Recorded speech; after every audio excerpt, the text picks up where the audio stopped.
The Wolf and Bull podcast was prepared, conducted, and hosted by the Wolf and Bull team in their personal capacity.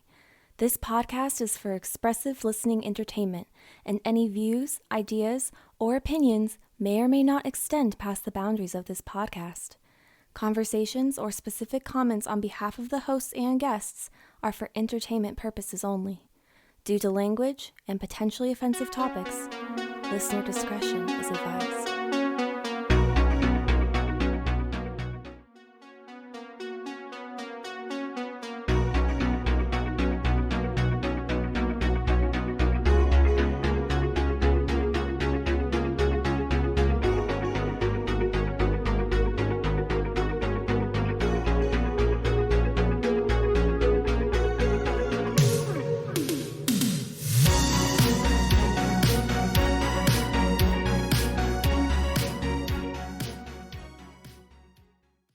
What's an old horseplay saying?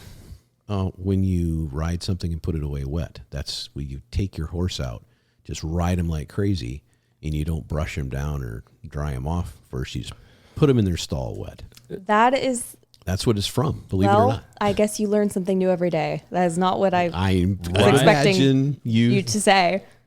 Ride it and put it away wet. Rode hard and put away wet. Yikes. That's the old saying. That's disgusting. You have, that would an be Arabian a great horse or a quarter tagline horse or something. For like an OnlyFans Ride account. hard and put it away I wet. promise you it is a tagline. Someone for an is OnlyFans making account. $10 million a month with that tagline. I'll take for one. sure. I'll take one of that. 1 million of it? Yeah. 1 million. Just a cool 1 million a month. I adjusting. could do 1 million a month. Yeah, that's fair. That seems Probably. right. It seems about right. That's worth our time. 1 million a month. And by our time, I mean your time. $1 million a month.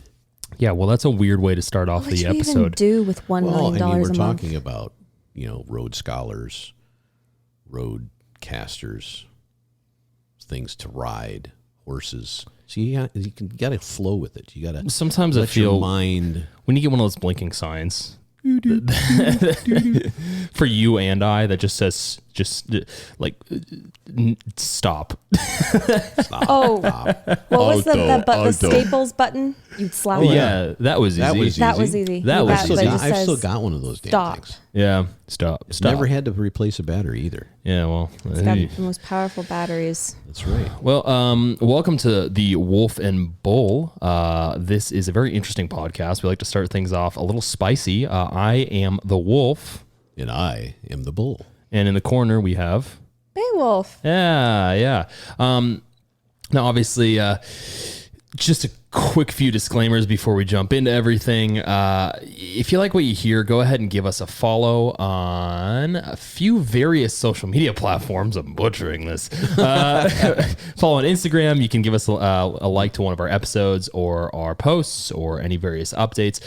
You can also give us a 5-star rating on Apple Podcasts, Spotify Podcasts. I don't know why I said podcasts. You feel and like you've been Amazon rode Music. hard and put away wet. It's been a weird day. Our team has really been overhauling some things. Obviously, now we've got video going on. We've had audio going on for a while now.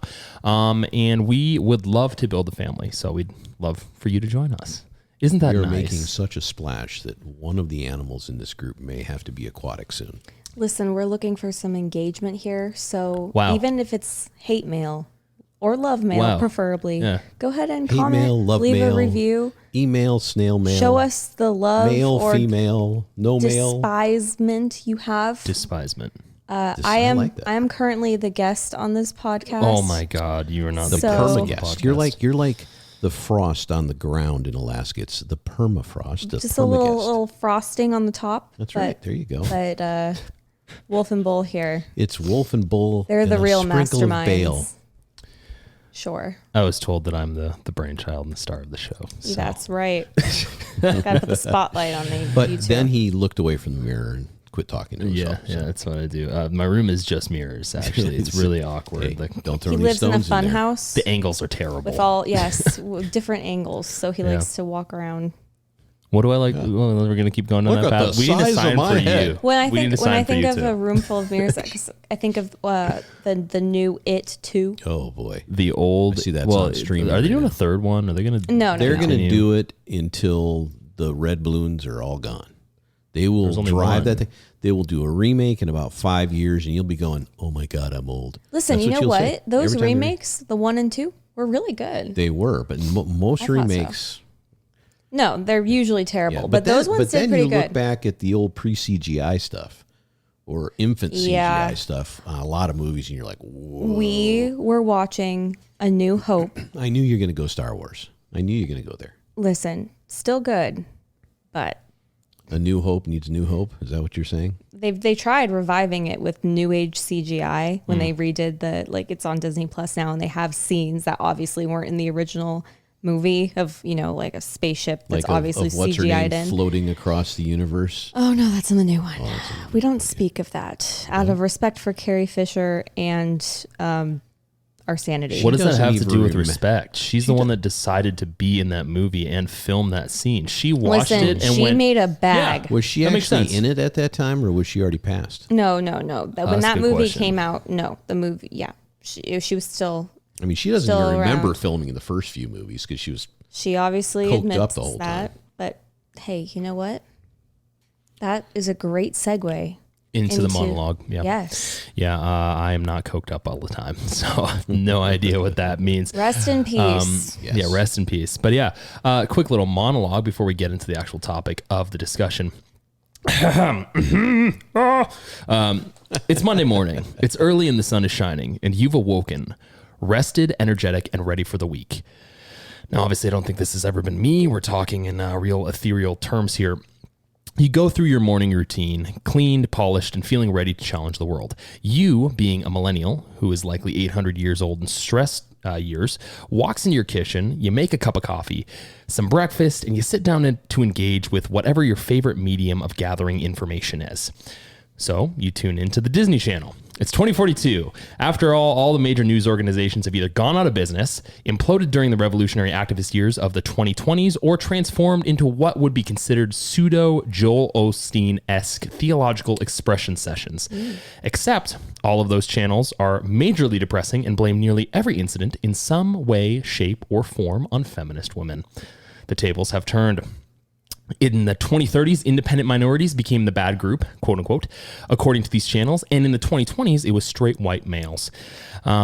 As you eat your free-range locust bacon, Mixie Mouse, the term Mickey was deemed racially offensive in 2027, your mind wanders back to the good old days, back to when Jeffrey Toobin was tubing himself in front of their other coworkers, while simultaneously appearing on Anderson Cooper's 360-degree show offering legal insight, or when all major news outlets focused in on what the now infamous January 6th committee, an organized group of political lemmings who somehow spent $9.3 million taxpayer dollars to result in a television event with at most 300 total civilians who tuned into the Snorefest, all of which happened to be CNN employees.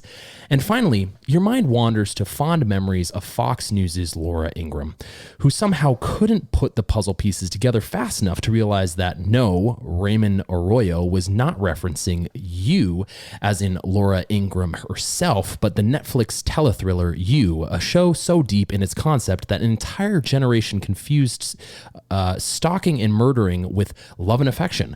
Imagine Dexter meets 50 Shades of Grey and you have the right idea. Now, either way, you eventually wonder what in the heck happened to the major news media.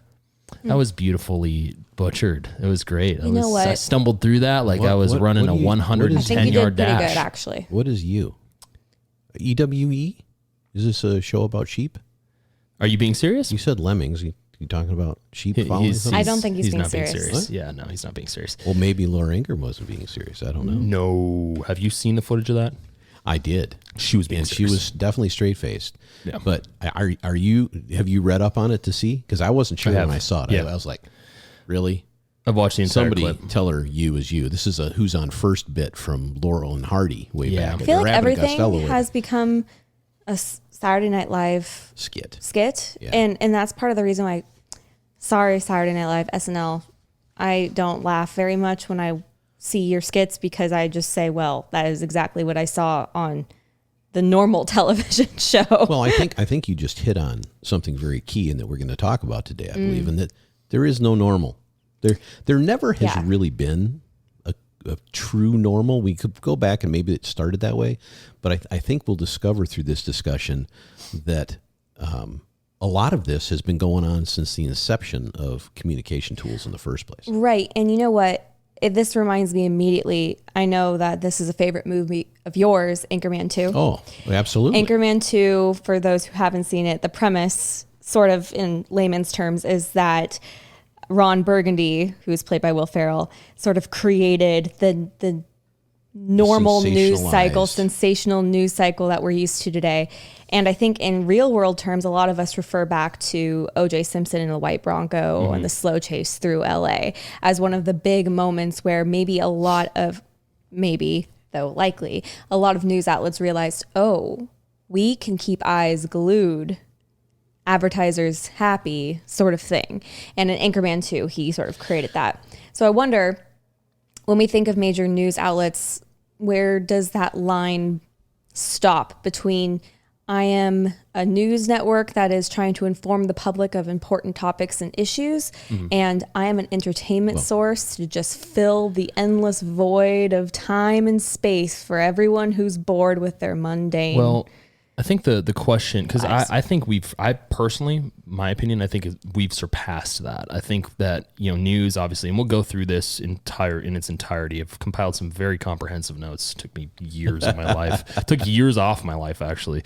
But I think we've moved past from relevant news source, past muckraking, past entertainment news, almost to the point where these agencies and these organizations are almost tied physically to whatever narratives they push out, and they can't deviate. Think about it. I mean, I'm sorry. No, go. Just very quickly, when you think of left-wing, right-wing news outlets, the first thing people think of is CNN versus Fox News, right? That's the very first. Yeah. Well, we're going to dig into that. Oh, I'm sure. I know we will be. Interesting stuff. We will definitely But be digging into it. I think that there's a bridge that we have to come to later in this podcast. And let's not forget this. Let's circle back around this because I think it's ultimately important.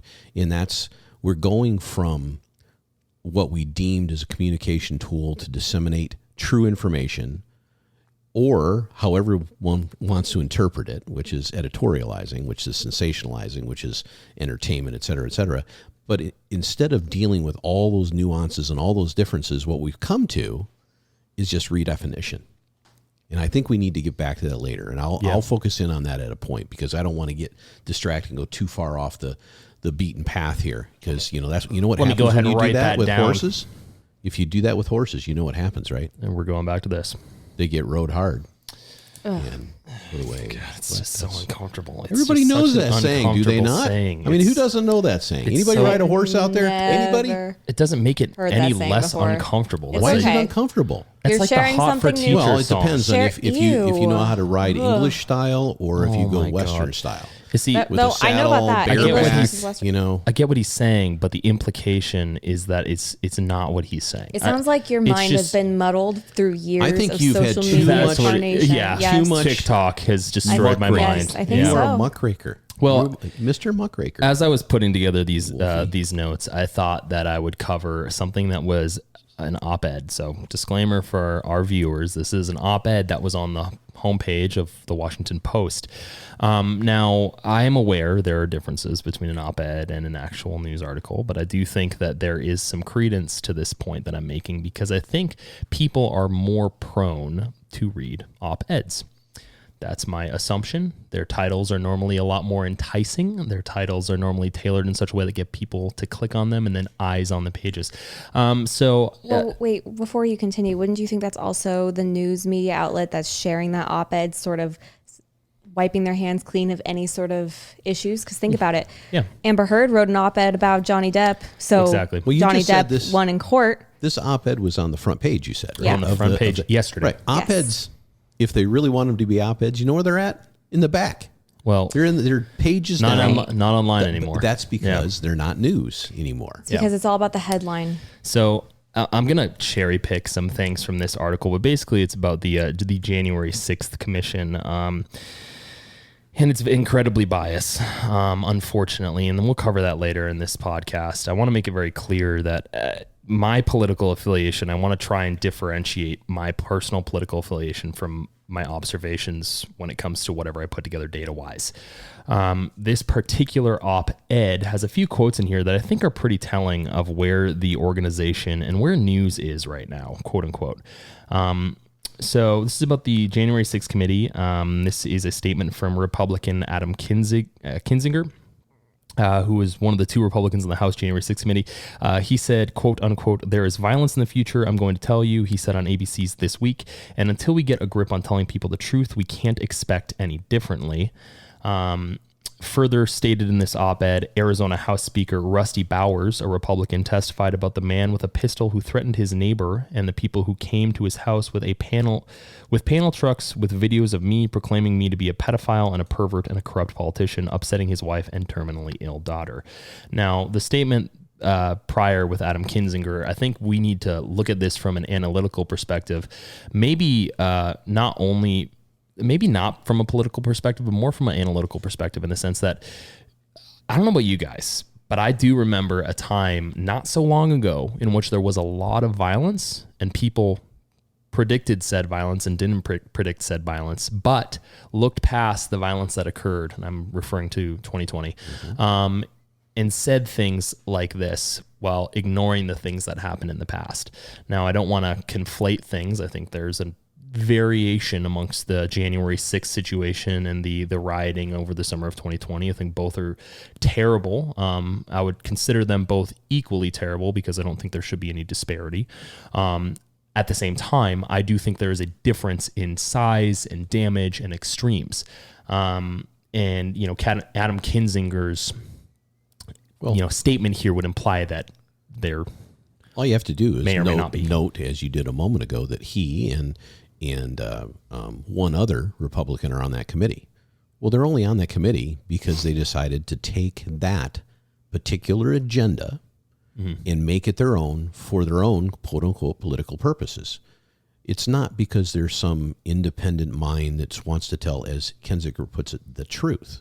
Okay, there's a lot of bad and a lot of good, and people can view things from whatever lens they want to view them from.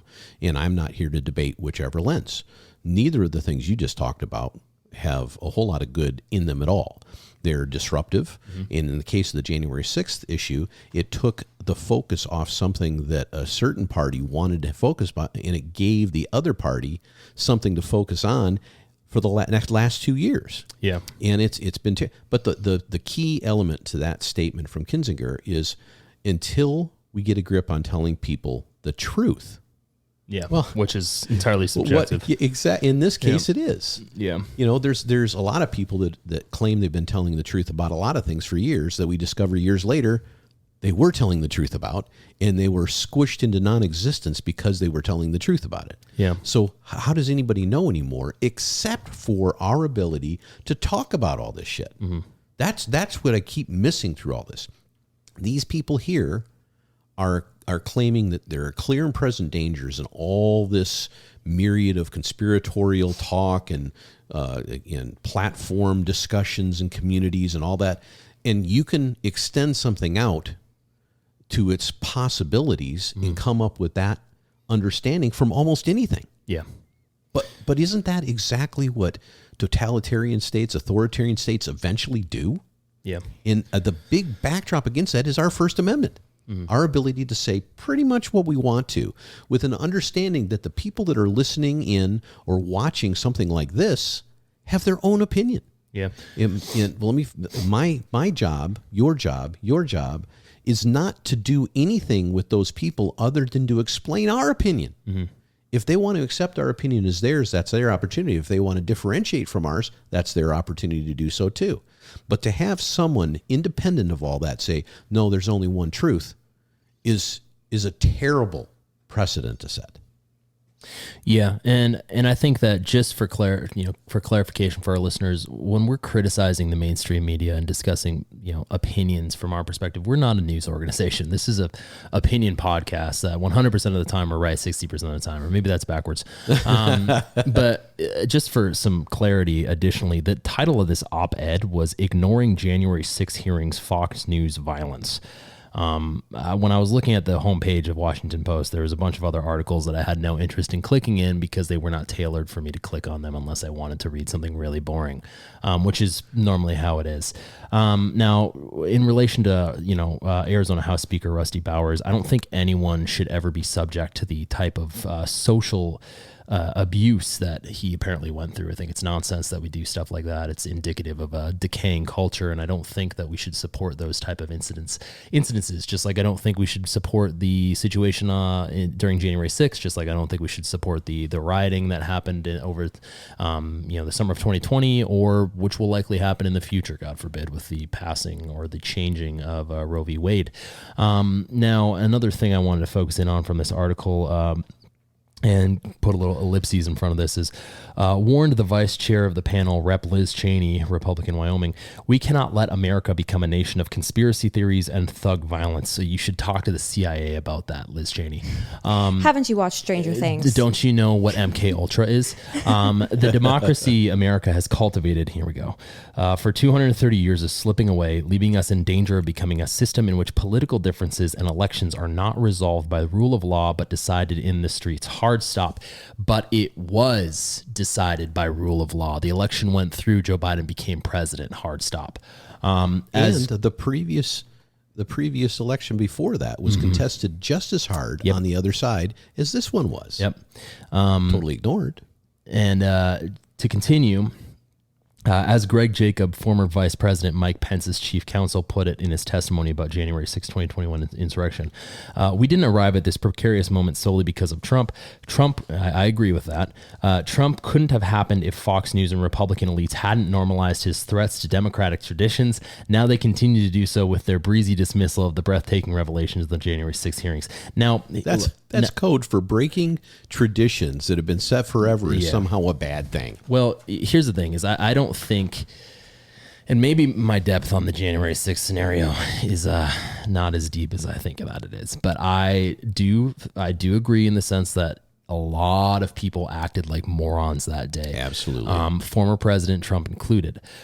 With that being said, I would be remiss if I didn't acknowledge that there was a template for how to operate and how to act, not only set with women's marches that happened years prior when they went into the Capitol building and protested in the middle of the Capitol building, and there was no one that got in trouble for that, but also with the riots of 2020. Now, the reason I keep utilizing the riots of 2020 is because, as we will discuss maybe in a little bit more detail shortly, mainstream media organizations across the board, they would do something that I would say is like, it's kind of what a parent tells a child if they ever get into a situation at school where they may fight.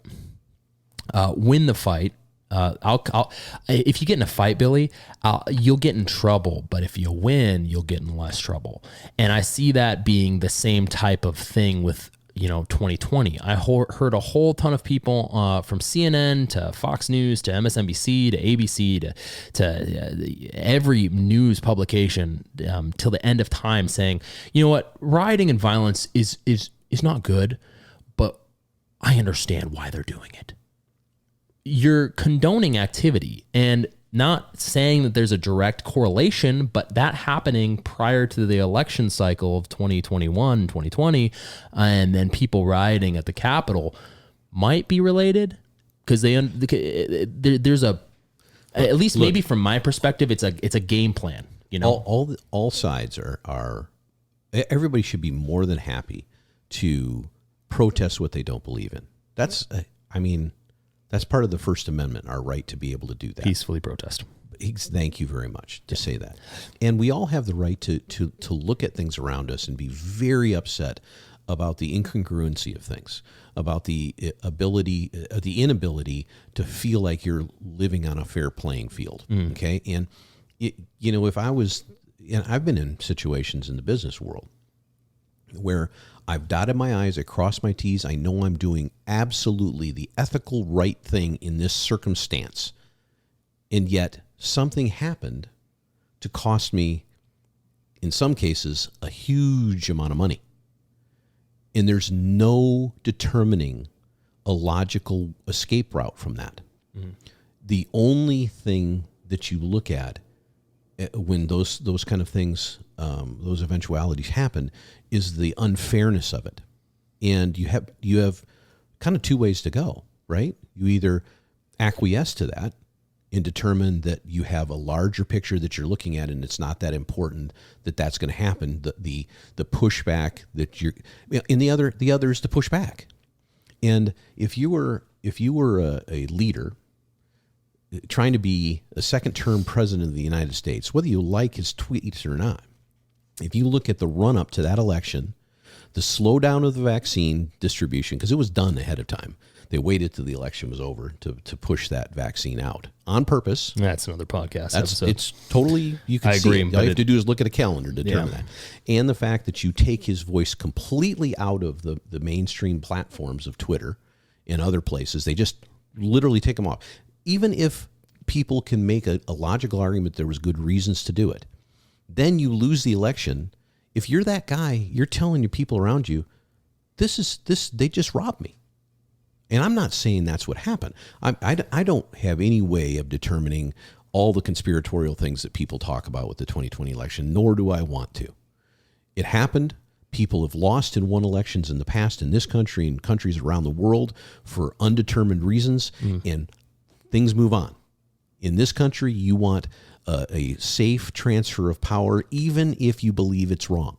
And that's eventually what happened. Mm-hmm. But why do you criticize a guy for being pissed off about it? God, I would be. Well, I think, and I would. Well, let me. And I would look at the cadre of people around me, and I would say, "Is there a legal way we can figure out how to turn this thing around?"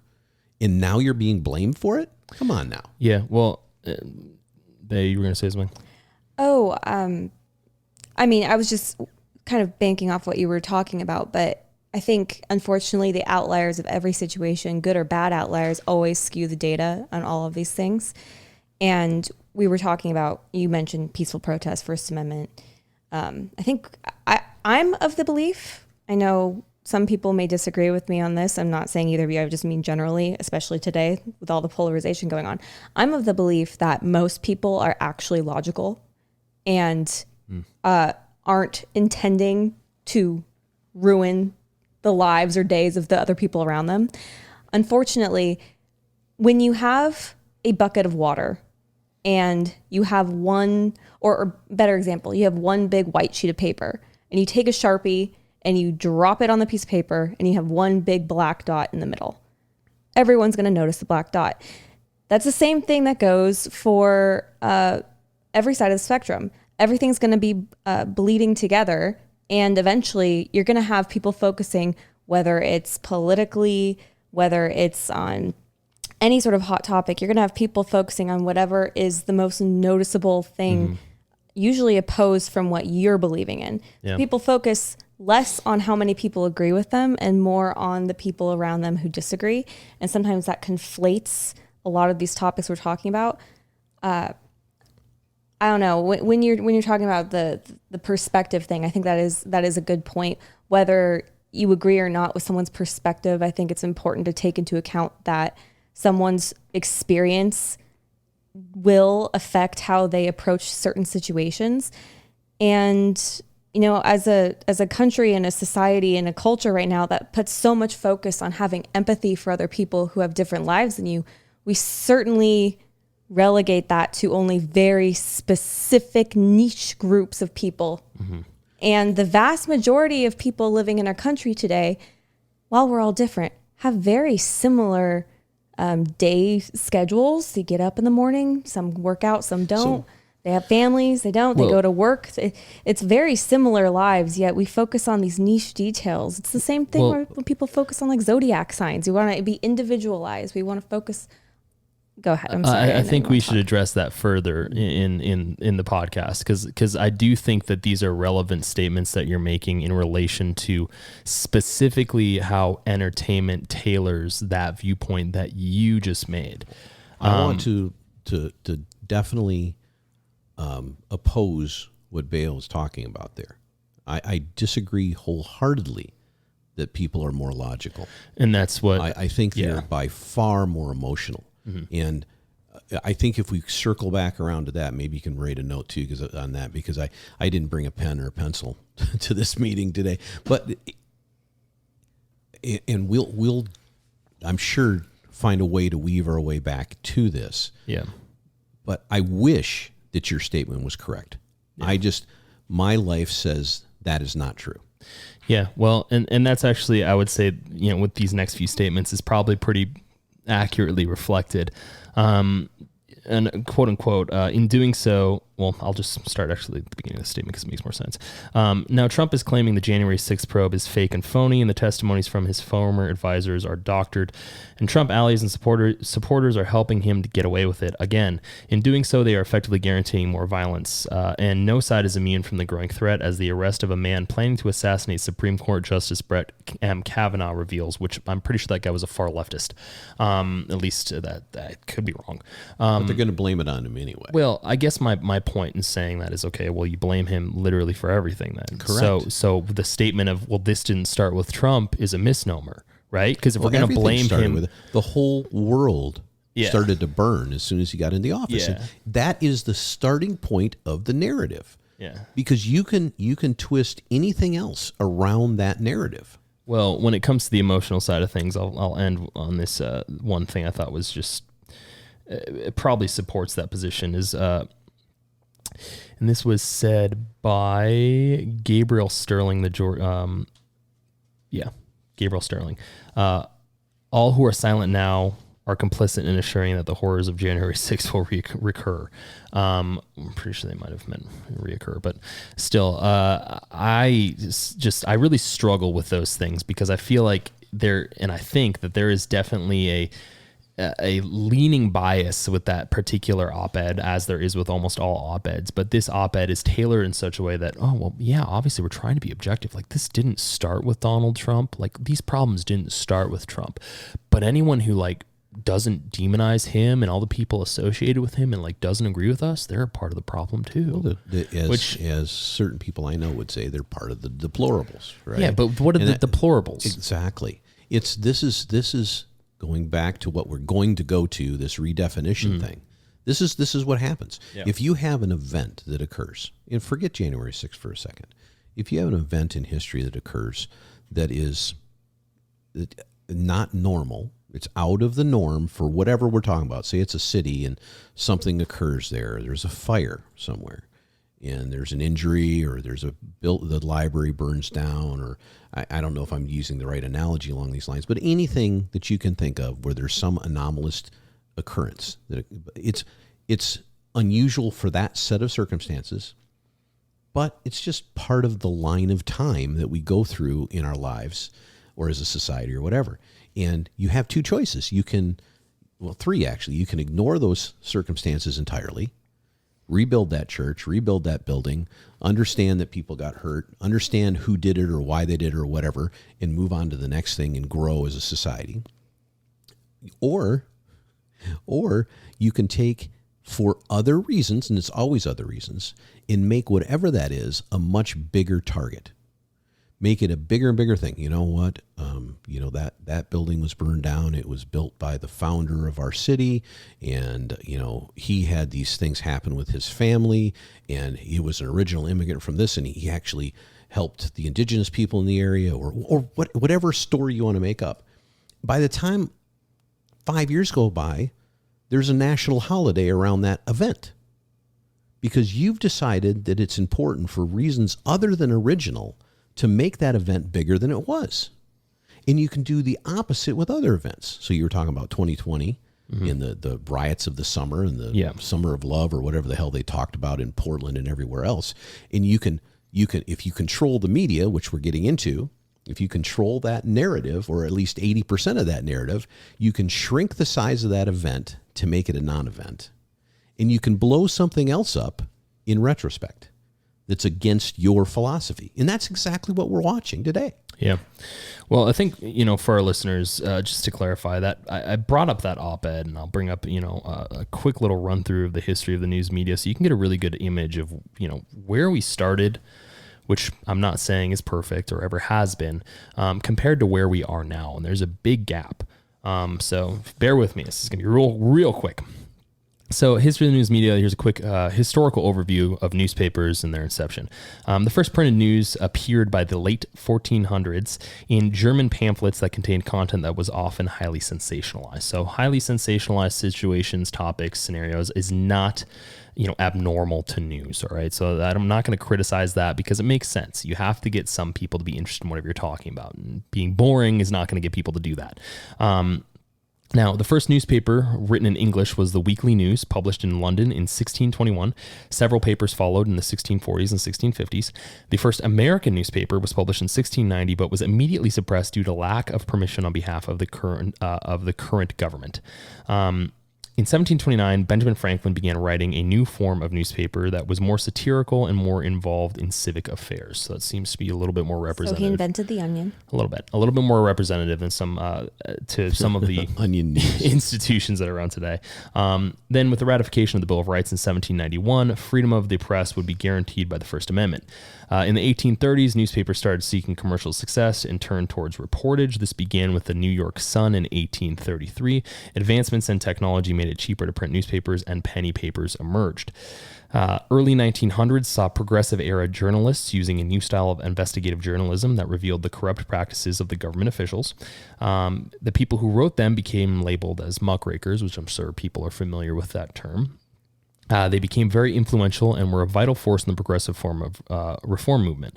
However, after 1912, muckraking declined, and the public began to think that they were sensationalized. So, attention to those type of articles that were normally, I wouldn't say slander, but pretty close to certain, celebrities or political individuals, kind of declined because people were like, this is too sensationalized for us.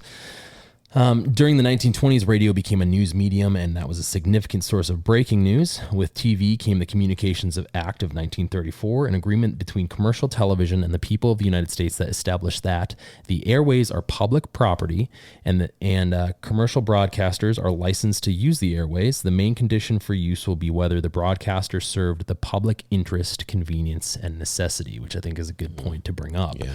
Are we still fulfilling that? No. I would argue no, we're not. Television news continued to expand during the 1970s, and by 1990, increasing reach, and now the internet has basically revolutionized that reach and the criticisms associated exponentially. Here's where I think there are likely issues, and this will likely explain censorship and like-minded like-minded publishing and political bias. Because if you ever do I don't know if you guys have ever done this, but you do a search of a particular news topic that's really popular and you search that phrase. I believe it would be like a type of site command within Google. You search that phrase and you'll see all the articles that use the same titles and different variations and all the writing, and it's all very similar. And there's a reason why. Yeah, it's usually the same 10 major news organizations that you've heard of a million times. They'll all parrot over. each other. Right. Well, it's interesting when you're going through this litany of time period. I don't know if you guys know this, but the original printing press by, right? What was the original? German? Gutenberg. Gutenberg. Yeah. And what was the first thing they put into print? Do you remember? Bible? The Bible. Exactly, the Bible. Do you know the Bible before the printing press was actually lined up in a different order? Oh, I'm not surprised. Books make up the Bible. Gutenberg thought that some of the stories in the Bible were more boring than others, so he reordered them. And today, we still have them in the order Gutenberg put them in versus the original order. Did he mix? He kept the Old Testament separate from the New Testament. You should probably clarify that this liar. is totally bullshitting. Yeah. I believed you. Totally bullshitting. Total Now, bullshit. why did you believe me? Because you said it with Because I conviction. I want you to tell me why. There you go. This is where I'm going with this. This is why I brought it up. And I see why you're doing this, but you knew you abused my trust, just like CNBC does all the time. That's why these people get these big heads of. I mean, Walter Cronkite is the one I remember the most, right? You guys don't remember him. I barely remember him, but he was the trusted news source, right? Everyone literally turned on the television at night to watch Walter Cronkite. Walter Cronkite. He was a stonehead. He was the Ron Burgundy. It was the Ron, exactly. Believe me, the whole world trusted this guy. Mm-hmm. And, I don't know enough about him to know whether they should or not. And news was definitely different then than it is now. But the whole point is that you put in place a trusted source, And then you can turn that knob any Yep. way you want. Especially if you talk to people and validate their opinions. Now, obviously, I don't think anyone listening or any of you would think that this is surprising, but media consolidation has been a huge issue online and offline. And over the last few decades, it turns out that only about 15 billionaires and 6 total corporations own most news outlets and media institutions throughout the United States. The largest media No groups surprise. are as follows: AT&T, Comcast, the Walt Disney Company, cue my monologue, National Amusements, which includes Viacom Inc. and CBS, News Corp, and Fox Corporation, which are both owned in part by the Murdochs, but that it changed recently with the recent Disney Fox merger in 2019. Sony and Hearst Communications. Nice. Hearst. You know who Hearst was, right? Randolph Hearst. Hearst Castle. Newspaper tycoon. Huge newspaper tycoon. So His daughter this has was been going abducted. on. Patty Hearst. Yeah, that's a very interesting story. But the point I was going to make with Hearst is that this is not new news. No. The dissemination, it's been a long time. People started to understand that communicating quote unquote news and biasing it subtly or not so subtly was power and wealth. What's interesting is out of all those corporations listed, the only one that isn't really wholly online to a large degree outside of some of their entertainment aspects is actually Sony, which is strange. I thought that was pretty interesting. Yeah, but they're going to take over the world with PlayStation. No, Disney's going to do that. You're not going to be able to play video games anymore without an advertisement on every billboard. That's already common. You guys- I mean, look you at the guys- video games you how- play. Yeah, when was YouTube? They already have advertisements. When was YouTube started? Do you guys know? 2006? No, I think a little earlier than Before, that. it It was- was pretty been rudimentary were- for a while. You guys were pretty young. It might have been 2004, actually. But Yeah. I remember when it came on, I at least when I first started using it, and I was like, "This is going to be the greatest medium of all time," until they start commercializing it, which you knew would happen. Well, here's the eventually. thing now. So they do have YouTube. I think it's called YouTube Red, where 2005. 2005. That's subscription based. Yes, that's subscription based. But they obviously, most people don't pay for the subscription. I mean, you might as well just watch normal TV. The amount of commercials is pretty astonishing, unless it's a very taboo topic, then sometimes there won't be any commercials, but even on those ones. But then you have to remember the person making it isn't making any money on that video. So it's crazy. This goes to the basis of what we're talking about. Because think about what news really is. News is simply the dissemination of information. It If should was be simply- the dissemination of information. If it really, truly, until they redefine, which we'll get to, news is just the dissemination of information. If you want to go on a picnic tomorrow, you want to know what the weather's possibly going to be. You don't need a sensational thing from the news channel, the weather channel, saying there might be a dust storm tomorrow. There's a 5% dust storm possibility, so the headline is "Dust storm imminent." That's the headline, right? Dust storm enema. That would be, But be it's a so rough much. dust It's storm. so much more interesting when you turn on the TV and there's a beautiful woman or a beautiful man standing there explaining to you that it's going to be 75 and sunny tomorrow. That's the whole point, right? When you go on the news. But that's what I'm trying to get to. This whole idea behind news and commercializations, they don't go hand in hand. They don't go hand in hand unless you purely subsidize it, which NPR was supposed to be, and it turned out instead that worked out. You can't have the state media subsidizing something unless they decide it's going to be wholly run by an independent organization with no agenda whatsoever. Which means we know how that goes. Absolutely nothing, because there's no such thing. That's exactly right. And at the same time, they've just switched the narrative. Rather than be state-run media, now it's a media-run state. So, ooh, I like that. yeah. Can I use that? Yeah, sure. It could be I a won't give you any T-shirt for credit Wolf for and Bull, this. Media Okay. Run State. So I'm going to go through some of the organizations, the major ones that you've likely listened to or watched, and kind of give you an overview of, where they lie politically and who owns them, because these are things that you need to know. If you want to be someone who is a relatively even keel individual, this is information that you should be aware of. We'll start with my favorite one, CNN, crapshoot news network.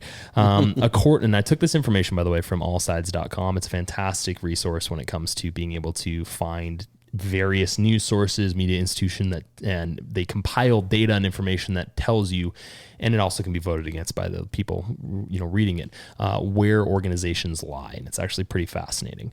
Now, surprise, surprise, CNN is on their scale of lean left, center, lean right. CNN is on the left. They are owned by AT&T. I did not know that. I did. CNN's parent company is Warner Media LLC, which also owns HBO, Otter Media, Warner Brothers, and Turner Broadcasting System. Warner Media is then owned by parent company AT&T. So to keep in mind when we discuss this, these organizations that have parent companies like CNN, Warner Media, this is parent company being AT&T, you have to remember that whatever is being parroted from CNN, AT&T is aware of and likely approves. Isn't Turner Broadcasting System, wasn't that kind of the original GNN from Anchorman too? Not was sure. it? I don't remember. The 24-hour news station. I'm pretty sure.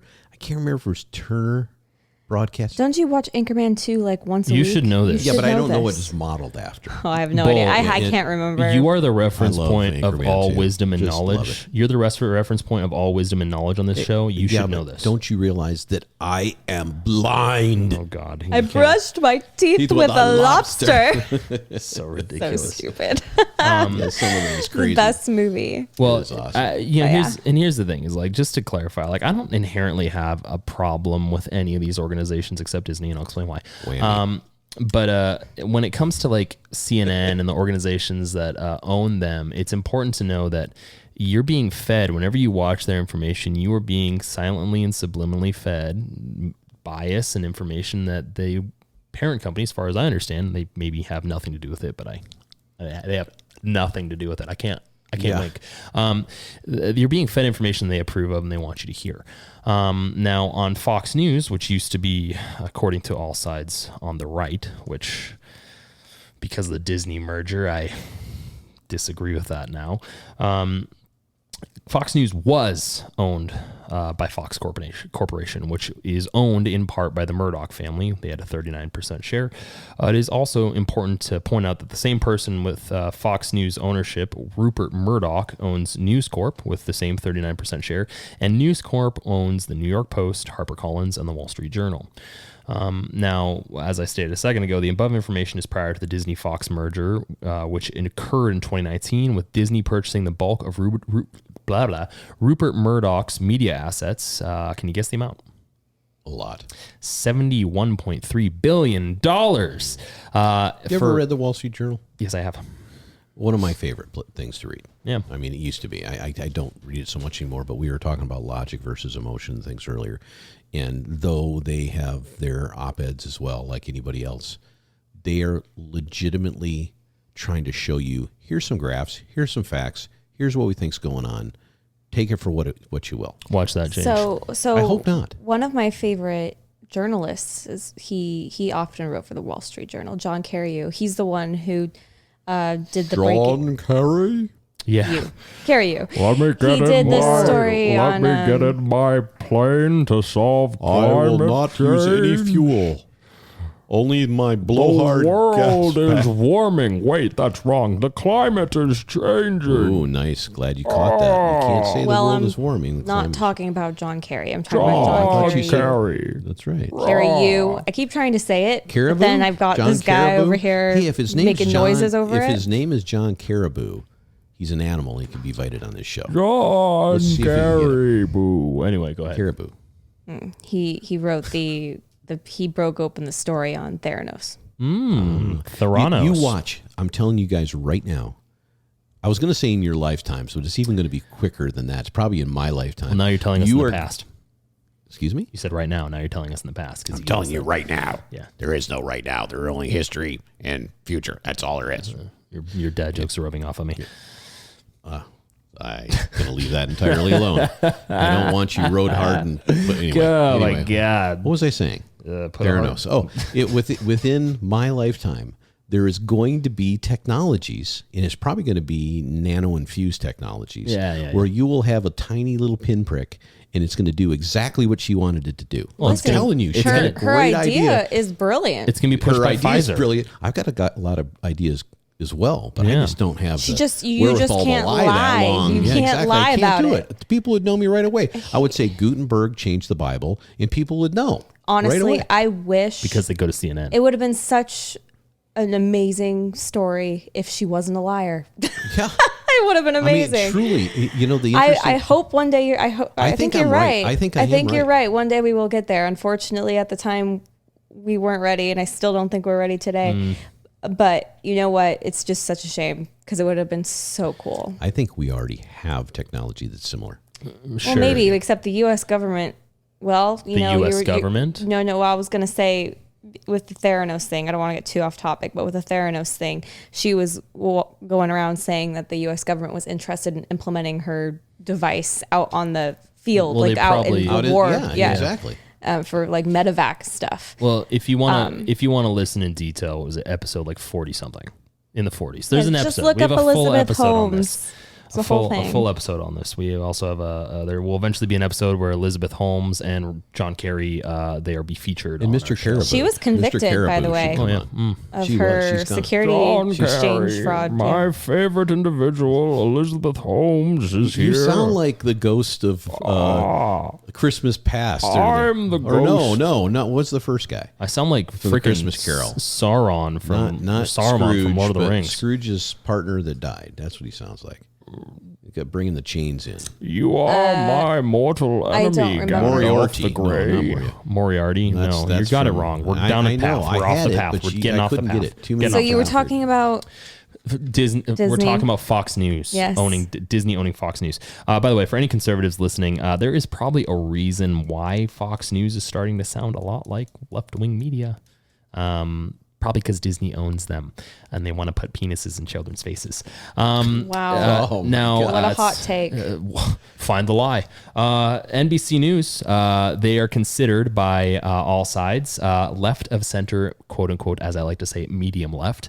The owner of NBC and MSNBC is Comcast. NBC's parent company is NBC Universal, an umbrella company that also owns Fandango, Hulu, Universal Pictures, and Telemundo.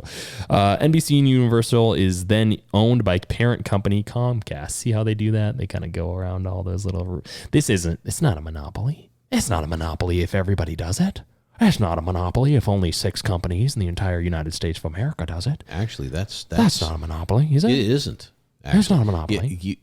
We can go into this in another podcast sometimes, but having 6 companies is not even close to monopolizing compared to some other industries out there that we can talk about. Oh, sure. No, comparatives. Yeah, You should it's look definitely into not. the beauty industry. Oh, I know. Look into Yeah. the railroad industry. Well, and here's what's interesting, by the way, and this is an observation that I made very easily while I was doing the research for this. There is a reason why these organizations and entities are now treating independent news sources like the Daily Wire and the Daily, I think there was the Daily Beast is another one, and then Onion News. Onion News, and there's a myriad of other ones that we'll list. There's a reason why they're demonizing these organizations, and it's not because those organizations are inherently evil. It's because those organizations have potential to take market share from them. ABC News, according to allsides.com, is left of center, as I said, medium left. ABC News is a branch of ABC, which is a branch of the Walt Disney Television Company. Which is a branch of Disney Media Networks, which is part of the Walt Disney Company. Disney also owns the following, just so our listeners get an idea of where Mickey's grubby little hands have been. I own ABC, ESPN with an 80% stake, Touchstone Pictures, Marvel, Lucasfilm, Annie with a 50% equity holding with Hearst Corporation, the History Channel, 50% equity holding with Hearst Corporation, And Goofy, Lifetime with a 50. I can't do that one. Let's say Goofy owns Lifetime, 50% equity holding with Hearst Corporation, which is interesting. Pixar, Hollywood Records, Vice Media with a 10% stake, Core Publishing, and Fox, as I stated earlier. That's a lot of companies, a lot of market That's why share. they call it Disney World. Evil. They are evil. And I've said this for years, and I've been right for years. The longer it goes, the eviler they look. Mickey selling his soul to Satan and advocating. These are a lot of hot takes that you're just saying with full confidence. Well, Defend Disney right now. I'll destroy you. I will. Do it. Give me a defense. How could they I'm not accidentally... Disney's going to need to pay me a lot of money to you can- put me on retainer. I'll you be can there, Laura. see the colors of the wind. Oh, I bet you can. Yeah, you can see it you can see the colors of the wind I will in children. You totally can see it in defend children. them You will. in the court of wolf. You would defend them. If If they we were to do a paid me. special episode in which we got Disney to pay you $5, you would defend them in Hey, a they debate. I need more one-on-one. than 5. I They need have 7 great- figures. Was it raspberry whiskeys at No, it was moonshine. Moonshine? They have great moonshine at Epcot Yeah, well, Center. it's tainted with the blood of the Uyghur population. Then there's CBS. They, according to all sides, is left of center, medium left. CBS News, owned by the CBS Corporation, is in turn owned by National Amusements. National Amusements has an 80% voting majority and also owns the major company Viacom, the company behind Paramount Pictures, Comedy Central, MTV, Nickelodeon, BET, CMT, and VH1. VH1. Very Is it still interesting. around? No, not really. Kind of, sort of. Those things were Not hugely sure. popular. At one Oh, time. I love the old VH1 Oh, they're reality TV. Oh my gosh! Those You and shows. those She's reality obsessed. TV shows. She's Dude, they're obsessed. so Yeah, bad. she's They're so obsessed. good. She keeps I think like what's the worst possible thing that you could eat? Like a human Krispy being. Kreme cheeseburger. A human. That's what those shows are to me. a human would be the worst I thing love you can them. eat. I Yeah. love them so much. Like Rock of Love, Yeah. Flavor of Love, Daisy of Love, all these shows. You think about this for a second. You mentioned food and like the decadent nature of these shows. And then I said a human. And what do they have in common?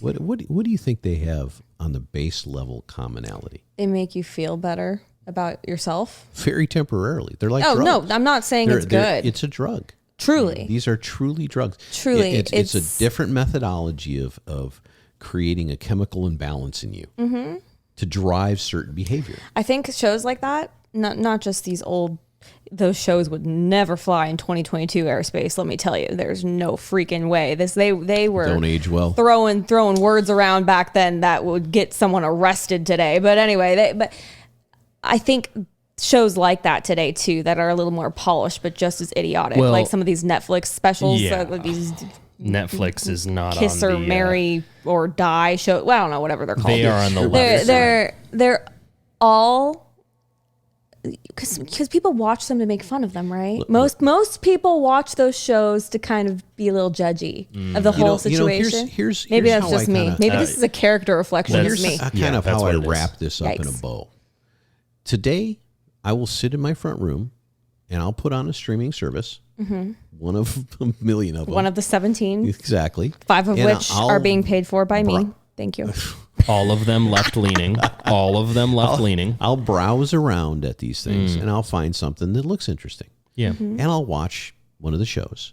And inevitably in one of these shows, something happens. Either some real gratuitous scenes This is or somebody's riding a horse and putting it away wet. why do Oh we- my why do gosh, we don't keep say going that back to ever this? again. Why- Don't you're say that. You remember that one that one review by H3H3 when they were funny?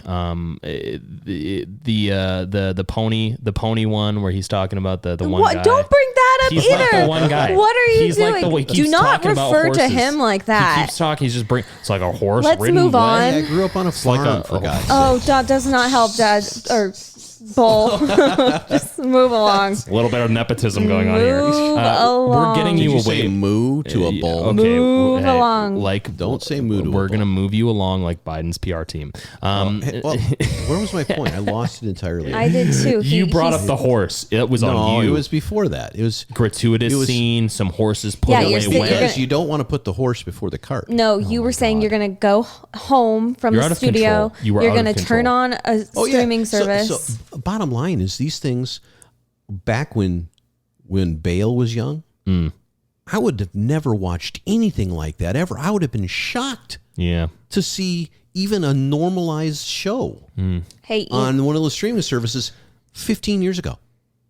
15. well, So, that's nothing so- compared to what most 9-year-olds can access that- on the that's my internet point. in about 5 seconds. That's my And it's point. nothing the world compared- is so different Well, now. it's also nothing compared to what actually happened between adults and children a couple hundred years ago on the regular. Okay, so entertainment You know what the mediums- difference is? What we're talking about today. yeah. It's the communication of information. Sure. I don't believe personally the stuff you went through with the history of this, from the printing press all through the 14s, 15s, 1600s and beyond, and all these differences, the muckrakers, all the only difference I see is the speed of that communication. You and I would agree there has always been somebody trying to sensationalize something because they've had an agenda. I don't care if it's a religious organization or a kingship, queenship, or whatever we want to talk about. There's always somebody that has a purpose and a desire to get the masses to agree with them more. And the speed in which they communicated that information was key to everything. Now we have everything so instantaneously that we can't keep control of anything. We can't disseminate. We can't see beyond the fractional time spans. Plus, people your age have no attention span at all. Well, don't you be condescending here's the thing. me, okay? You're making a good point. I'm sorry. Can I just piggyback off that for a second? I think, and this is just my personal opinion of watching things happen, especially over the past few years. I think most things have a news cycle of about 3 days, 72 hours. Depends on what it is. I mean, when it comes to, okay, sure. Kind of the normal. January 6th is January 2 years 6th, running. Ukraine. So these big, actual big Those topics. are agenda Sure. items. I'm talking about these small things that are the thing everyone's talking about of the day. Oh, this person said this on this TV show and they're canceled. 3 days later, no one cares anymore. It's over. This is so frivolous and it's kind of stupid. I mean, people may hate me for this, but I don't care one way or another. How dare you. The Kim Kardashian wearing the Marilyn Monroe dress at whatever 1000th award show. That was a huge issue online for a day and a half. Yeah, but I think we need to, I get what you're saying, but I think we need to make sure that we're defining a line between entertainment news, which is... But it was mainstream news. There is a line anymore. It was. Well, there actually, was that's a good point, maybe. Obviously, the memes, and it was definitely a social media thing. But I think that's something to consider here.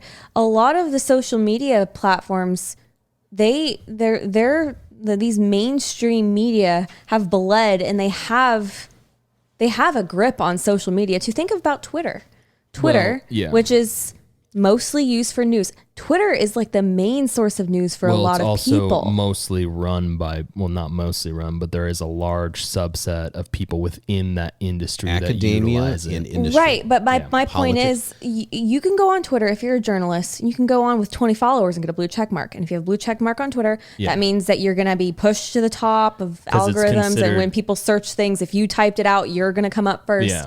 And those are journalists who work for these companies. You also have to remember, though, that Twitter is a microblogging platform. So the likelihood, and I'm just playing devil's advocate, the likelihood that they have a blue check mark is because of their affiliation with these organizations. They have credibility through those organizations. Sure, but I think that these major news organizations are utilizing those. It's almost like a micro influencer, these journalists. It definitely is, but I think the problem isn't so much in the fact that these people are blue check marks, because, say, for example, you're someone who owns, a major company, you should have some level of credibility by your name, and that's what the blue check mark used to be. Now it's more of a status symbol, at least from my perspective and opinion, in that these media organizations, these journalists, these people who are basically modern day muckrakers are utilizing their platform to influence you by pushing their agenda that they are now politically and theologically, to some degree, because there is a level of theology to this, that they're now tied to by virtue of being that organization. Well, and worse than that, these check marks that came out and these biases that came out used to be centered around the organizations for which these cadre of writers or whatever, political pundits, et cetera, worked for. It used to be at this higher level. So in other words, there's a group called ISS. I forget what it stands for, but it's basically a social media score for companies. Yeah. Okay. And so that's kind of understandable and reasonable, because if you're looking to invest in things, you go on Stash or Robinhood or something like that. You can look at the profile of a company. And one of the things that's important to people today, especially younger people that are micro investing, is to look at the structure of the company and how it affiliates with a kind of their own internal compass as far as green initiatives or how they feel about the whales or whatever the case may be. So they want to be able to invest in companies that have a certain mark that they want to follow. Mm-hmm. But what that leads to is something more in depth, because things always start at a high level and then they get increasingly more detailed. So what it heads down to is social credit scores per individual. Well, and that's where all of this is headed. Well, it sounds like Right. we need to do a full episode on that. One thing I will say that, because I think that the crux here, again, I want to make sure that I'm being clear in that I don't think that left or right, either side is the problem. I think the problem is the fact that these institutions have dug themselves into a hole. So, for example, as we talked about, the 6 corporations, we'll leave them and we'll table them for a little bit because it seems like all of those now with the Disney acquisition are probably going to lean left. And I have no problem with that outside of the fact that normally leftist organizations or groups that lean left never ever consider the alternative end of the spectrum, the alternative opinion, much like the same with people who lean right. There needs to be a center line and we all need to meet there, but we can't do that when you're philosophically tied to something lest you lose your entire base group of people who support you. So I did compile a bunch of organizations that are largely unaffiliated. This detailed research is only detailed by me, so if I'm wrong, please correct me for the record. That does not mean they're not part of the issue. The only one out of these groups, these unaffiliated organizations that is truly unaffiliated from all the researches that I did, is AccuWeather. They're the only one that has no political AccuWeather. Which affiliation. is back to what keeping things I nice couldn't and find spicy for the rest anywhere, of us. and I could be wrong. Maybe my searching wasn't very good, but I couldn't find any leaning affiliation at all. So they are the truest form of information. AccuWeather. love Shout out them. AccuWeather. If you want to Yes. sponsor us, you can reach us out. You can reach us at the wolfandbull@gmail.com. Thank you.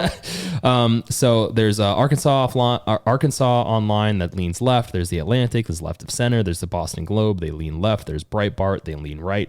Drudge Report, right of center, medium right. The Hill, center, I like them. Mashable, left. Newsday, left of center, medium left. Newsweek, center. New York Times, left of center, medium left. And I'm Mickey Mouse. The Philadelphia Inquirer, left. Politico, left of center, medium left. Refinery 29, left. Reuters, center. Right. Seattle Times, center. Slate, left. Star Tribune, left of center. Sun Times, left of center. Tampa Bay, the Tampa Bay Times, center. Upworthy, left. U.S. News, left of center, medium left. Now, I did not cherry pick these. These were just in the report that was pretty detailed from, what was it called? What was it called? All Sides. And they have like 800 plus different like sites and organizations that they've rated. But out of all those 18, there was these and then the organizations mentioned. Out of 18, 3 would be considered right or right-leaning, even though the largest was just purchased by a company who I said a little bit ago wants to dangle weenie dogs in front of children. That is your opinion. Talked to Ron DeSantis about that in Florida. And then 5, and that's a questionable 5, New York Times being center, in my opinion, is laughable, are considered center. So 18 of them lean left in some way, shape, or form. There are 3 that are right and 5 that are considered in the middle. So why does this even matter? Why does it matter? That's a good question. Our listeners are probably asking that. Here's something I'd like to throw out there. I just had a beverage. It was kind of a specific barley-esque beverage, hops and barley. I literally just stirred barley in some water and gave it to him. Yeah, we're very advanced here in the Wolf and Bull. Bulls Earthy. like that. Hops and water. It keeps our coats very sheen-like as we're standing majestically on the hill in the distance, surrounded by lots of horses that have been... Stop with the horse. Stop the horse. Stop. Stop. Well, it depends. PETA's going to reach out to us. It depends on how much horsepower we're talking about here. Oh my God. So if you're a connoisseur of beer, okay, you probably don't like Bud Light, right? Miller Lite, Coors, connoisseur. Yeah, if you're like connoisseur is a beer French snob. word.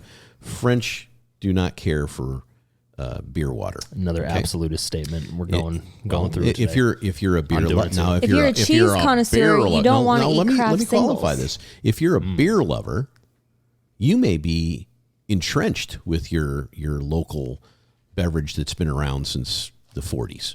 Okay, and I'm absolutely fine with that. You know, I've got friends on all sides of that. Friends that like microbrews and sours and all that kind of. But you know what's happened over the course of the last 25 years or so? There's been a resurgence of all kinds of specialty beers. I mean, you name it. taste profiles are as advanced as wines, as advanced as whiskeys. I don't know if it's resurgence. I would say there's been probably a I remember when you, in that well, area. I remember I think when it's been nobody popularized. could even do their own brewing. And that guy, you could then start buying stuff for brewing stuff in your garage. Yeah. And then became this huge, I said resurgence, I should say just Probably advancement, like whatever the case may be. But what ended up happening is that these large companies that own these very generic beers that over time became generic for a reason. Why do you think beers became generic? Why do you think they were blanded down to be beer water?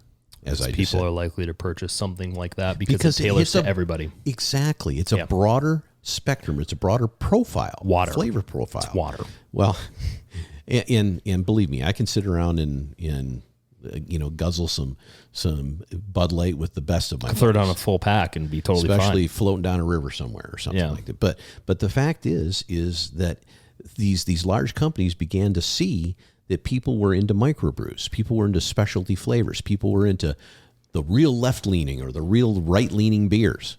And they So what do tailor they to do? that. Well, they don't. If they can't tailor it Well, themselves, what they do is buy it. they buy it. Yeah.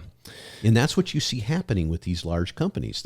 These very generic platforms of information or disinformation or however you want to qualify these news organizations started to say, we need this, we need that. And here's the thing that I pray is our saving grace. Capitalism. That's what I pray is our saving grace. Because Don't one hear of two that things are going to very happen. often. One of two things are going to happen. Either those organizations will say, we're going to press the envelope and funnel everybody into our way of viewing things with no choices, or we're going to say, we understand there's more choices out there. We may as an organization believe this over here, this concept, right or left, but we understand that it's a large world, and we understand that 50% of the population would rather do this than that. So that's what we're going to go to. We're going to buy those organizations. We're going to develop concepts around that. Yeah. Yeah. I mean, well, I think all these corporations, including the ones you listed, right, left, center, whatever, they're all just going to follow the money where it and takes them. here's the thing is I'm going to disagree with you there. I think that in a perfect world, capitalism in its purest form would help that. We're not in a perfect world. We don't have capitalism in its purest form. We live in a quote unquote pseudo democracy, which is very quickly turning into an oligarchy that is actually more socialist, in my opinion, than a free capitalistic market. When it comes to, capitalism setting the baseline, I would say that makes sense had the government not intervened and got rid of 1/3 of businesses within the country in 2020, and then input policies to try and force companies to abide by socialistic and totalitarian viewpoints. Because of that, I would say we're probably going to see a lot more problems because the capitalist system in America over the last 30 or 40 years has been stunted by bad policy and bad decision making on behalf I wouldn't of disagree voters. with bad policy, bad decision making. I wouldn't even disagree with the fact that there is guidance from the very top to direct us into a place that many of us don't want to go. But my point is that we're not talking about grain here. We're not talking about water. We could talk about gasoline, which we should have a conversation about as We're well. talking about Put that in the censorship notes. is what we're talking about. Censorship is fine, but what does that lead to? Look at our history and see where censorship really leads. It always leads into a real dark place. Genocide. I wasn't going to go that far, but it though. can. Yeah. But what it leads to is incredible disruption in change in overall leadership because it can't be sustained. Any one person that thinks they have the force of personality, or a group of people that believe they have the force of personality, the right answer for everybody else, is doomed. They're doomed. I'm telling you, everybody out there that's watching this or listening to this, that's fucking doomed. I agree with you, but that doesn't mean that the system in and of itself wouldn't also be doomed. Like, look, this is what we discussed in a few episodes ago when I said they're closing the door behind them, they being the people in power, because they obviously are closing the door behind them. Prime example is what's going on with BlackRock right now. We're going to go ahead and destroy economic prospects of the American culture and the American society, American citizen. We're going to destroy the American dream. And then we're going to come in and we're going to purchase thousands, tens of thousands of homes. So people are, for the rest of their life, renters till the end of time. And that's going to be managed and facilitated on behalf of the federal government. How does that get solved by capitalism? The system would fall in on itself. And when it does fall in on itself, you know what's going to come in? A regime that's radical, that tells all these individuals who, by the way, us included, because we're a part of this, I never ever want to push us outside of it because we are just like everyone else at the end of the day. We're all unique little snowflakes. But with that being said, a regime is going to come in and say everything that everyone likes to hear, and then they're going to abuse their power. It happened in 2016 and it happened in 2020. And because of both of these institutions and because of how things have gone so far with people with January 6th and the voting, and it's a fake election, he's not the real president, he is the real president, he's a skinwalker, whatever you want to say, because of these type of media proclaimed ideas, the system's screwed. And not to say the system itself, by itself, untouched in its glory, is wrong. It's not. It's so the do you abuse believe of the system. we're on a straight road to anarchy? Is that what you believe? I believe that in any sense of the term, when it comes to something, for example, like anarchy or climate change, once you are on the path, it is very likely impossible to get off of it. Then what are we doing? Well, that's the argument that I've made before as well. I think that's a very depressing my outlook. point is there's got to It's be... not about depressing. I think it's about realism. Well, I'm not even going to disagree that is a possibility. It's certainly a real one. There's all kinds of, there's a spectrum of possibilities, and that's certainly one of them. But do we exist through our lives? Do we move with the tide, or do we fight against it? Or do we see where the river's going? Well, it depends on if the river is in one direction or if it's a bunch of tributaries that all go in myriads of directions but all end up in the same place. Because if I jump... Well, rivers all end up in the same place. Exactly. So Right. if I jump on so say for example, it's like it's like with what happened in 2016 when people are screaming about Hillary Clinton having been the true elector and had won, or what happened with Al Gore and George Bush. Mm-hmm. This is not a new narrative. This is something that happened for a long time. And both sides, the people that jumped on either polarized side or gave in to either end of the spectrum, are both wrong. And what I mean by that is not that you can't have positions, not that you can't have positions of like, I wanted my guy to win, but the idea behind our system is that you pick the best leader, not the person that tailors to you. And much like when it comes to your question a little bit ago, why does it matter when institutions are far left, far right, or in the center? It matters for one specific reason. This is something that everyone has heard before, and it's something that people don't really tailor in the way that they should. It matters because of the term fake news. The definition when it comes to fake news, actual definition, is fake news are articles that are untruthful on purpose stories. They have the purpose of misleading the reader to think one way. So if you have an entire media conglomerate that is basically the speaking arm of the Democratic Party, and another entire media conglomerate that is the speaking arm of the Republican Party, do the people listening ever get any organically truthful information? Or are they just going to get bias fed to them But nonstop? here's where it comes down to the individual agency, right? Everybody has to have the ability to look inside their own noggin, inside their own heart, and say, I'm going to listen to this, and I'm going to take from it what not just makes sense to me in my current position, but what makes sense, back to the logic argument. But the problem... And another thing I'm going to watch, I'm going to take from that. It's like reading a book. But the problem, and your own statement would disprove that, is that most people are emotional. So they're going to go to things that they like to hear. But most people are wrong. When we're talking about the emotional logic thing, I said, if you remember right, I wish people were that way. I wish people were, because the way I view logic is that there is a agreed upon framework. Logic can change just like emotions can change, but logic generally says there are parameters. There are things to specifically think about that if they line up like this, that means if it walks like a duck and quacks like a duck, it's a freaking duck. Right?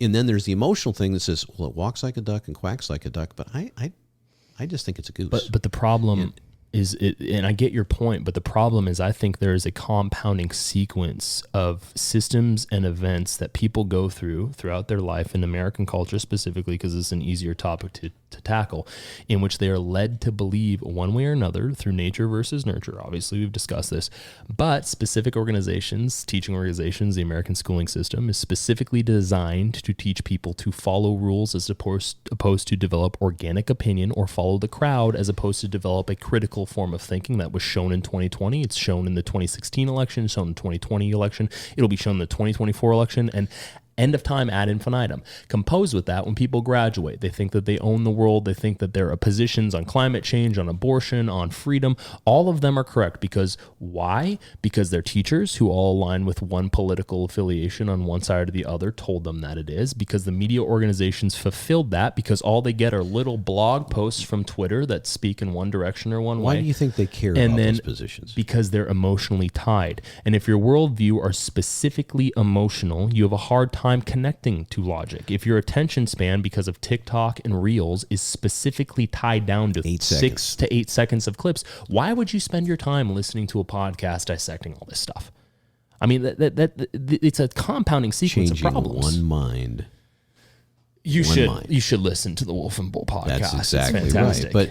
But I think you need to unpack that a little bit. I really do think you do, because the emotional logical argument that you're talking about is something I think most people kind of feel it intuitively. But we were talking earlier about rivers and where they go. They all end up in the same place, right? They end up at sea level eventually. Somehow, some way, water ends up going to stasis, static point. And I know this might not work for all the different scenarios, but it's a way of kind of visualizing what I'm talking about. If you believe that everything is going to end up in one level, that we go up and down through life. We go through caverns, we go underground, above ground, we start in mountains, we melt from the ice packs, we start in the sky and we rain, or whatever water is, we end up at the same level at some point. What is that level based on? It's based on how humans behave at their base level. How we exist at our base level. It's not about whether we want to be called a certain pronoun or we're a left or right affiliated politics. It's none of that shit. And all that stuff is just tributaries on the way to coming back to the real river. And the base level, normally, as far as I understand, and we can probably debate this in another episode, the base level is normally set and cultivated by the culture of said group, right? No. I would say it is. I'm saying it's not. See, this is where we differentiate on this.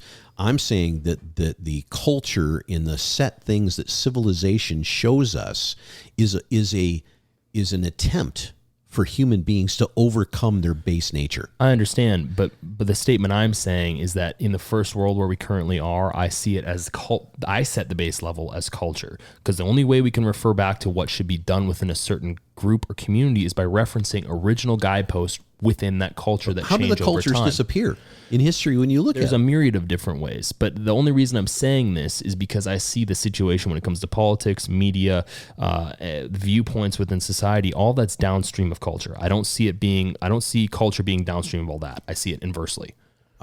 Downstream is fine. What you're telling me, though, is the same thing I'm saying. Culture is upstream.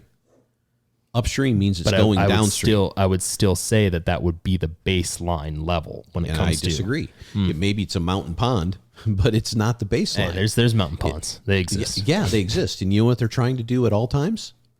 They're trying to find their base level. Change. No, yeah, exactly.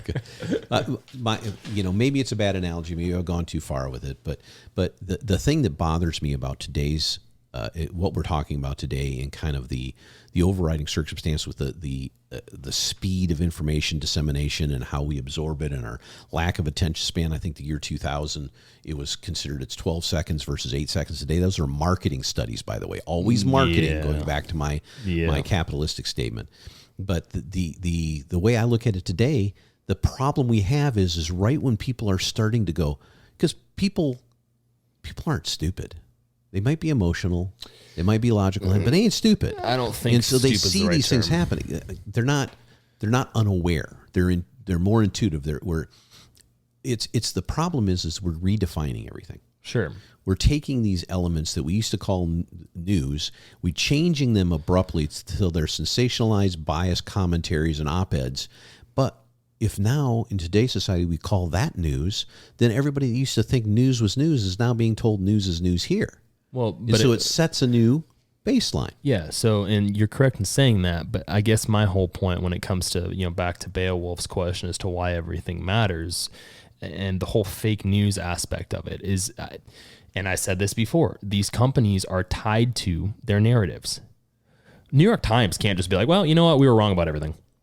Well, WAPO can't do that.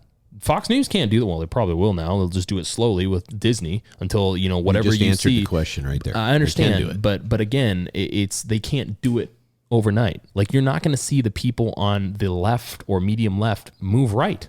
You've seen it happen with businesses. Not in the immediate polarization. No way. 1 year of business. 1 year ago, certain businesses were saying anybody that says a certain thing is out. They're and a still year later, that. Some of them are. Most some of them are are going, you know what? No. Well, let's talk about Disney for a second. Disney used to, this was only a couple years ago, men couldn't have facial hair who worked at Disney as a cast member.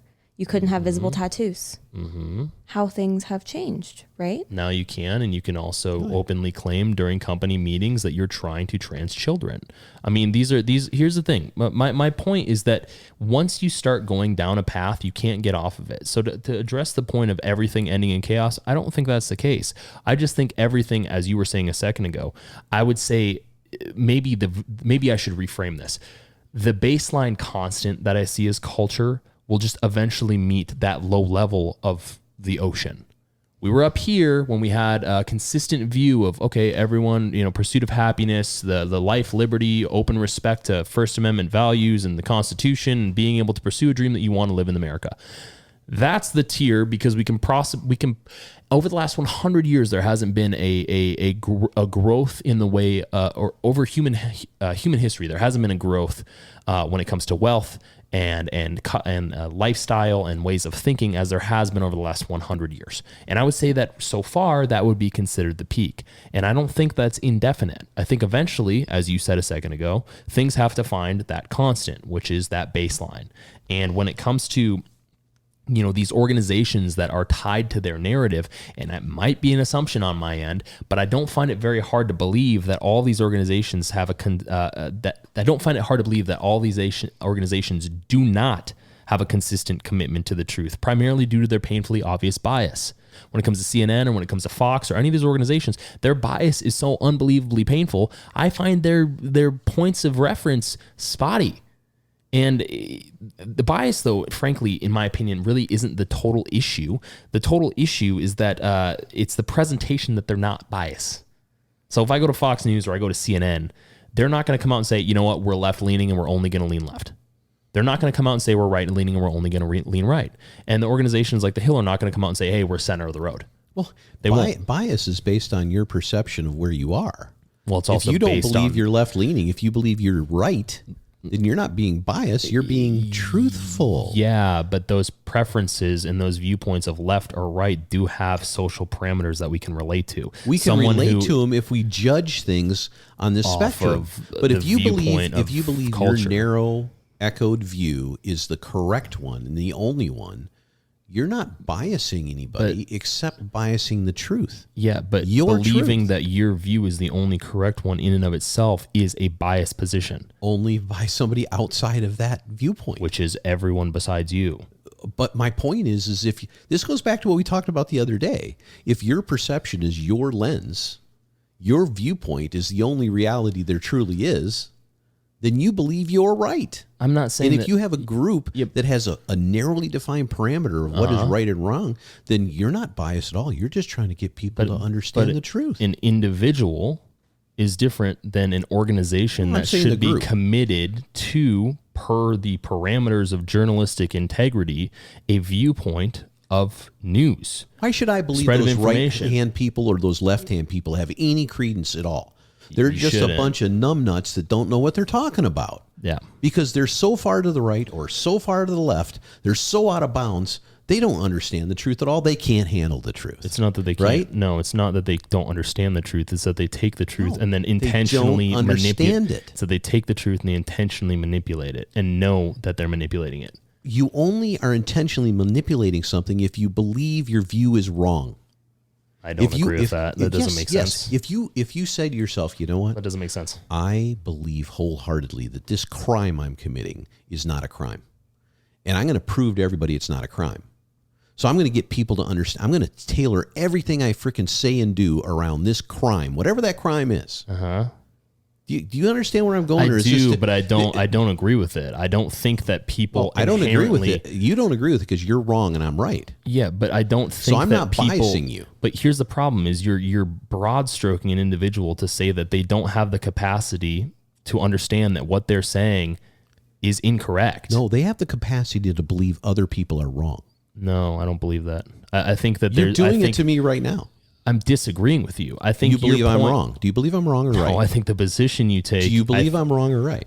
I think the position that you're taking is a little sharp to the sense of not being as gray as the world is. If I sit down with someone as a Democrat or as a Republican, and I say, you know what? I do think that Americans should have gun rights, or I do think Americans should have the right to an abortion, but I'm going to go in front of Congress and I'm going to go in front of Senate and say the exact opposite because I know it's going to get me points with a group that will keep me in power. That person knows what they're saying is being manipulated by them. That person is going in front of Congress without that first segment of your. I disagree. I don't. I see because that person is going in front of Congress saying. The ends meaning I'm right and you're wrong. My viewpoint and my world viewpoint, along with my collective cadre of people that I was educated with at university and I grew up with in politics, and we're right. We have it all together. If we don't do this, we're absolutely 100% right. The problem is no one else is right except us. You're painting a picture of those people being entirely delusional. Someone can take a position. What are we looking at today? But that's an extreme position to take. There's been plenty of people in society that have taken positions on something that is extreme and not have believed those positions and flipped once the narrative wasn't favorable. You either have to believe everybody is lying about something for a hidden agenda, or you believe they believe their own bullshit. One or the other. What else is there? Be a mix. You can say there's a mix. You can't. Okay, but people are not. Okay, let's say it's. You know me well enough to know that I believe everything is gray. So I'm being controversial and combative for a reason. I understand. But I still believe this wholeheartedly that people take on a viewpoint and get very emotional about it because they decided through either their group or what they've learned or the echo chamber they're in that they are right and it's worth their life to be right. So let me ask you a question. The only reason that's happening is that we're not down to that base level I was talking about before. Can I ask you a question? Yes. For all of the politicians who have armed guards and security and have guns in their home but are anti-gun legislation, why is it that they're taking that position if they believe that guns are inherently bad and we have to absolutely believe that narrative while they themselves contradict themselves? Because they believe that they are above that fray and that they were put in a position of power. I don't think so. Sure they do. So he's saying that things are emotional and you're saying that people are evil. Maybe you both can be right and wrong. I'm saying we can both be at the same right at the same time. Dale, only one of us can be right. So my whole point is not that you can't have those positions. My whole point is someone can have those positions and then also know that they're full of shit in front of the camera. Right, and if they know they're full of shit, then they maybe not evil, but they're certainly criminal. You think so? But because they have an agenda, sure. So maybe they don't believe in what they're saying, but they believe in the agenda behind the curtain. That's what they believe in. What was that guy's? So wholeheartedly. What was that mayor's name in New York who went on TV and ate a hamburger while trying Blasio? He ate a hamburger while trying to convince people to be healthy. Yeah, you can't be telling me that at the end of that thing, when everything wrapped up, he went back to his house and said, but he doesn't totally count. Believe what. How does he not count? He's not who he's trying to save.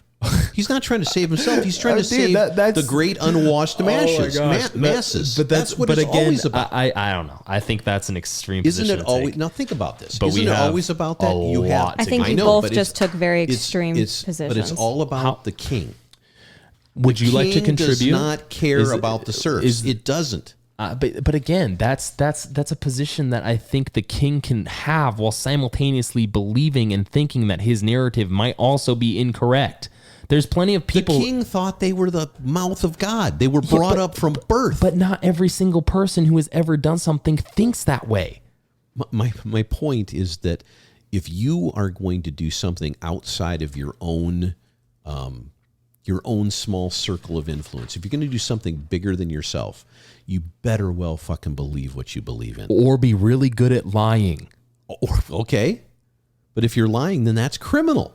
It doesn't. I don't think criminal. it's deceptive. I wouldn't say it's criminal. I mean, in the big scope, ethical. It's unethical. Yeah. Because you're doing it, but you're doing it because you believe in the agenda so much. A prime example is Theranos, right? She clearly believed that she could manipulate people to get away with producing something. She that clearly grew up. exist. If you watched the thing and read about her, she grew up in an environment that basically told her you can do anything. Yeah, so now we're watering down individuals to just a I'm not securely watering. What do you want me to do? Take 10 hours to describe her history? No. I'm saying that's very nurture versus well, let me finish nature, my right? sentence. She went through this philosophy of life that said I can do anything.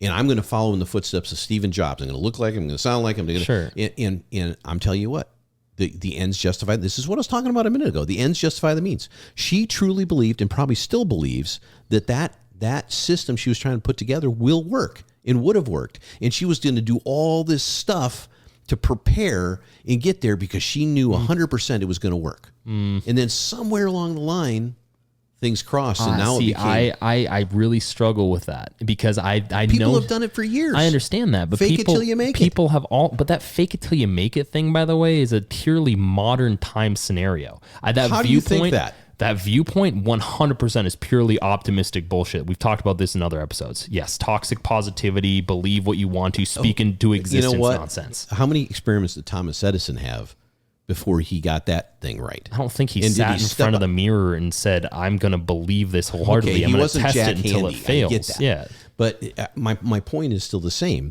I'm not saying this is, I truly believe in the positive thinking and all that kind of stuff, for sure, because it's better than negative, right? As Zig Ziglar used to say. Yeah, but sure. My point is still the same. And I'm going way off the tangent here, but people are lying from our point of view. From their point of view, they're doing something to try to convince you of their truth because their agenda or their goal overrides the reason for lying or our point of view or anything else. But that, again, I struggle with that, not because I don't think that there is some credence. I think there can be. I just don't have the ability to condense it down to that perspective of people either A, believe that they're hot shit and are never wrong about anything, or B, are so ignorant to believe that they only believe the people who believe they're hot shit and are never wrong about anything. I don't condense that down to people. And I don't think that gray. There's a million aspects of this. I just don't think that's the case. To get a point across, you have to dissolve it down to simplicity. Sure. That's what I'm trying to do. So you believe what you're saying, or you make it seem like you believe what you're saying, and then deceive people. But if you make it seem that you believe what you're saying, then you must have something back here that you believe so much that you think lying about it is important enough to do. I don't think you may believe it's just the incentive of getting something, right? But what does that mean? Okay, the incentive for money, power, fame, and why do they want power? Because it's a lot better than having no power. Power is there for you to do things. Sure. Right? But none of them choose to do anything with it. It's kind of like what we were talking about the other day about writers and photographers and filmmakers and things like that. They will put together a formula for the ability to sell something because they know the formula works because they've got in their mind the masterpiece. Yeah. But they can't afford to do it until they get that other thing out of the way. Yeah. And they don't have the quote unquote power to do it until they make money doing the other thing. Sure. So that's what people do. Yeah. I mean, you love psychology. It comes down to psychology all the time. That's all this is. This is ABC. It's transference. It's trying to moderate what you do to initiate something behind the curtain that you want done. Well, one thing I will say, and I think that position actually segues into this nicely because we do have to wrap this up. I do think that position of believing your narrative till the end of time is going to result in the death of the news media. I think it is resulting in the death maybe the death spiral or death gurgle of the news media already. According to the Pew Research Center, 2/3 of Americans think made-up news intends to mislead the public. Most Americans think this made-up news impacts confidence in government, about 68% of them, confidence in each other, about 54% of them, and political leaders' ability to get work done, about 51% of them. Pew also noted that people are more likely to trust media that fairly represents them in a light that they relate with, paraphrased, as you guys said a second ago. So that does speak to that. Also, according to an article and poll from Gallup from October 2021, 36% of the U.S. have a great deal or fair amount of trust in mass media, split between 7% saying they have a great deal of trust and 29% saying they have a fair amount. These data points come from Gallup's tracking of the public confidence in key U.S. institutions, which began in 1972. Between 1972 and 1976, 68% of Americans had trust in news media, to 72% of Americans expressing trust in mass media. For further reference, in 1997, 53% of Americans collectively represented stated that they had a great deal or fair amount of trust. In 2004, that number dipped to 44%. In 2008, it dropped to 43%. And in 2016, it dropped to 32%, and so on. For further political reference, Democrats, compared to Republicans, trust the news media at a highly polarized rate of 68% compared to the 31% of independents and 11% of Republicans trust in the media. Oddly, and there's a graph below, Democratic trust in the media has sharply risen since 2016, when it sat at 51%. 2017 marked a jump to 72%, 76% in 2018, 69% in 2019, 73% in 2020, and 68% in 2021. It makes a lot of sense, actually. It's, if you have, as you discussed earlier, the primary elements of mass media today are fairly left-leaning, yep, and controlled by companies that are left-leaning, then those that are left-leaning will start to increase their ability to agree with that, and those that are center or right are going to decrease the amount left out. Yeah. Unite with a common enemy. Well, in this instance, they'd be uniting with, I guess maybe. I mean, I don't necessarily know if they see them as enemies anymore. No, I am referring to you in this graph. You say Democrat trust in the media has sharply risen since 2016, which is the same year that Donald Trump was elected to Yes, exactly. president. Yeah. Good point. Which Very good point. I think is interesting. I mean, in 2005, it was at 70%. So it's not, what I find to be interesting is both Republican and independent trust, according to this graph, has consistently declined. Like, Republican trust has not been above 50% since 1998. And then independent trust has not been above 50% since 2003. So it tells you that the waters are moving in a specific direction, and they will not go back in the other direction unless there be a cataclysmic event. If you look at that 1998, almost all three were like right on top of each other in terms of trust levels. So from there, it diverged. You always have to wonder, though, with a pendulum swing like this, with Democrats trusting in the media more than ever, it looks like in 2017, 2020, will that pendulum swing towards Republicans down the line? Who knows? I don't think so. And I don't mean it in the sense that I don't think there's ever going to be a Republican leader again or another group that takes power. I just mean in the sense that I think after the last few years, all of mass media is probably going down the drain, and you can't really reverse that cycle. It'll come back in different forms. You can see that with, independent sources coming up, Daily Wire, for example, blowing up over the last few years because people want something that either A, is center and tells them that it's center, or B, is a group that says, hey, you know what? We're right and our positions are going to be right, or we're left and our positions are going to be left. People don't like deception unless it specifically aligns with their biases. Well, think of, you mentioned Daily Wire, which openly says they're a conservative news outlet. And then you have podcasts, which is a huge way people get news today. Someone like Rachel Maddow, who doesn't shy away from saying. Yeah, but she never says that she'll never ever come out and say I'm going to lean far left ever. That'd be interesting. I've never heard what she says she is. Does they she identify, say she's right? Well, here's the Right, thing is it's correct. never stated.